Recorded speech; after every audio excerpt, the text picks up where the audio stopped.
Bonjour tout le monde. Dans cette vidéo, nous allons résoudre cette équation. Ici, on va commencer d'abord par faire quelques transformations. Donc, le 9 ici, on va l'écrire différemment. Donc, 9, on va dire tout simplement que c'est 3 fois 3, c'est-à-dire 3 au carré. Et de la même manière, 81, on va l'écrire différemment.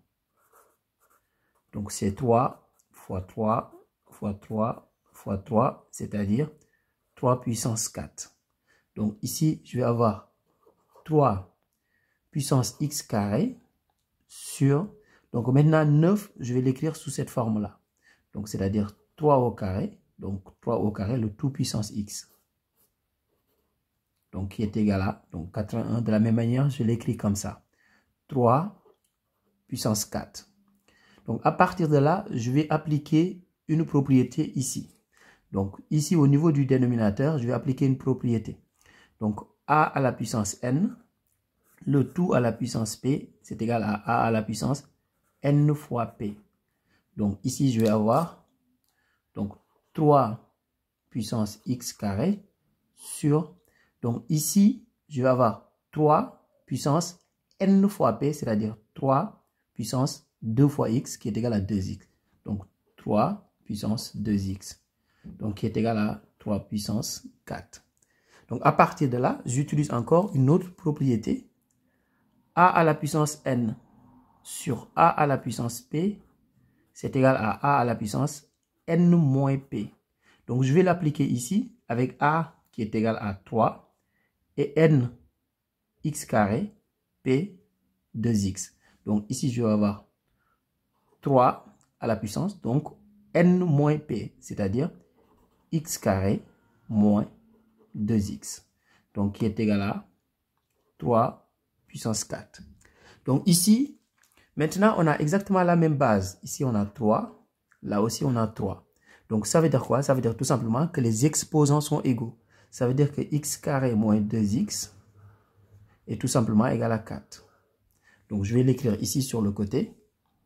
Donc, x carré moins 2x est égal à 4.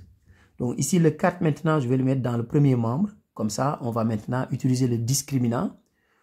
On va calculer delta. Comme ça, on va déterminer les solutions de cette équation.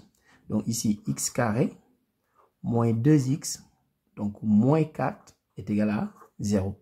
Donc ici, maintenant, il faut qu'on identifie a, b et c. Parce que ça, c'est la forme ax carré plus bx plus c. Donc ici, a est égal à 1, puisque c'est comme si on avait un 1 devant le x carré. Parce que x carré, c'est la même chose que 1x carré. Donc ici, a est égal à 1. B est égal à moins 2. Et C est égal à moins 4. Maintenant, je peux calculer delta. Donc delta est égal à B au carré moins 4AC. Donc ici, B est égal à moins 2. Donc moins 2 au carré. Moins 4AC. Donc moins 4AC, c'est 4 fois A fois C. Donc, moins 4 fois A. A est égal à 1. Donc, fois 1. Fois C. C est égal à moins 4. Donc, moins 2, le tout au carré, c'est égal à 4. Donc, ici, j'ai un signe moins. Là aussi, j'ai un signe moins. Donc, si je multiplie les deux, ça va faire plus. Et là, je vais faire 4 fois 1 fois 4, ce qui est égal à 16. Donc, delta est égal à 20. Donc ici, delta est strictement positif. Ce qui veut dire qu'on a deux solutions. Donc x1 et x2. Donc x1, c'est égal à moins b moins racine de delta sur 2a. Donc ici, x1 est égal à... Donc b est égal à moins 2. Donc moins b est égal à 2. Puisque vous voyez ici, b est égal à moins 2. Donc, moins b, c'est égal à 2. Donc, moins racine de delta. Delta est égal à 20. Donc, racine de 20 sur 2a. Ici, a est égal à 1.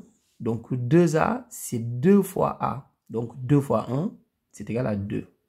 Donc, ici, pour simplifier les calculs, je vais transformer racine de 20 ici. Donc, racine de 20, je vais l'écrire différemment.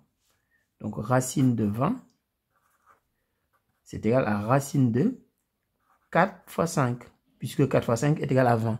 Mais ça, c'est égal à racine de 4 fois racine de 5. Et racine de 4, c'est égal à 2. Donc, ça fait 2 racine de 5, tout simplement. Donc, ici, à la place de 20, je vais écrire 2 racine de 5. Donc, je continue ici sur le côté. Donc, j'ai x1 est égal à 2 moins. Donc, au lieu d'écrire racine de 20, je vais écrire 2 racine de 5. Donc, 2 racine de 5. Donc, sur 2. Donc, maintenant, qu'est-ce que je vais faire? Je vais ici, tout simplement, factoriser au numérateur par 2. Donc, x1 est égal à... Donc, je factorise le numérateur par 2. Donc, je vais avoir 2 facteur 2. Donc, ici, je vais avoir 1 moins racine de 5. Donc, le tout sur 2. Donc, à partir de là, maintenant, je peux simplifier par 2. Donc, ce qui veut dire tout simplement que x1 est égal à 1 moins racine de 5. Maintenant, je vais calculer x2. Donc, x2,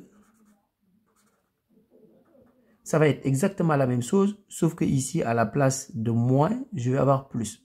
Donc, ça veut dire que je refais exactement les mêmes calculs, mais ici, je vais avoir plus à la place de moins. Ça veut dire tout simplement que x2 est égal à 1 plus racine de 5. Voilà nos deux solutions, donc x1 et x2. Au revoir.